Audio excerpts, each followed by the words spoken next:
കൊണ്ടെങ്കിൽ നിൽക്കാട്ടോ.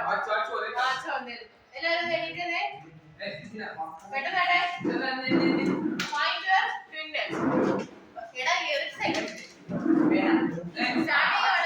മനസ്സിലായല്ലേ? നമ്മുടെ തന്നെ സെയിം ആയിട്ടുള്ള എന്തെങ്കിലും വാച്ചോ അല്ലെങ്കിൽ കമ്മലോ അല്ലെങ്കിൽ ചെരുപ്പോ ഉള്ള ആളെ കണ്ടുപിടിക്കാൻ താമസിക്കുന്ന ഒരൗട്ടാണേ. Okay start. ഈ പേര് പറ്റില്ല, അടുത്ത പേരിനെ കണ്ടുപിടിക്കാവുള്ളൂ. Next start. അടുത്ത പേരിനെ കണ്ടുപിടിച്ചോ. ചെരുപ്പ് ചെരുപ്പ്. ആ ഓക്കെ ഓക്കെ. ആദ്യം ഔട്ട്. അടുത്ത ആൾക്കാര് ഈ രണ്ട് പേര് പാടില്ല കേട്ടോ.